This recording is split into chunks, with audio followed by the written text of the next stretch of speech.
Hello Year 6, this is Miss Airey reading the story Find Me. The boy caressed the rusty key in his palm. Hours had passed, scouring this unknown territory. A waste of time until he found this reward, this trophy. With the eagerness of an archaeologist, he rubbed away at the encrusted dirt until his grimy fingers revealed 2 words, inscribed on the key's shaft: Find me. The instant he stepped foot into the house again, all his senses marvelled at the uniqueness of the manor. The sinewy fingers of stale pipe tobacco smoke crawled up into his nostrils, and the irritating sound of creaking chafed at his eardrums as he pounded the wooden floorboards, searching for hidden curiosities. His mother had sunk into poverty since her husband had died in the Great War. A hard-working and trustworthy woman, she was fortunate to have been given the position of housekeeper by the owners of Pensfort Manor whilst they were travelling.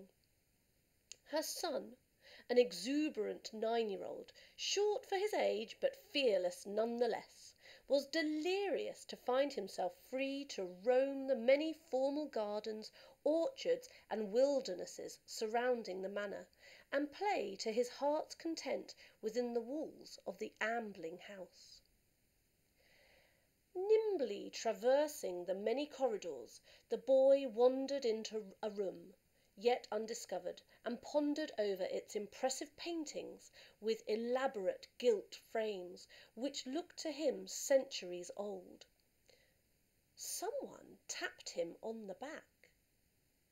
It was a delicate touch, more that of a child than an adult, but surely not his mother's. There it was again, a gentle prod. Undoubtedly real, for he felt fingernails pierce his shirt. He wove around to face a life-sized portrait of a girl.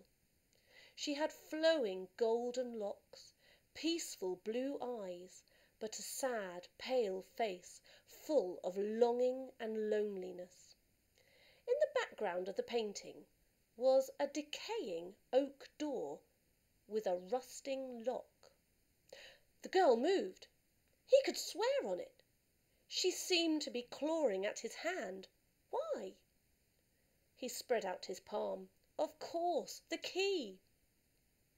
She smiled, but her eyes were bulging with hunger as she beckoned him hypnotically to come forward. The girl pointed eagerly to the lock in the door behind her.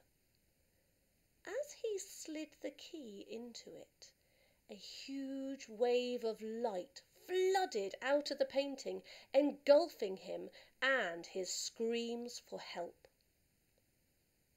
"Son?" his mother called to him. No response. "Son!"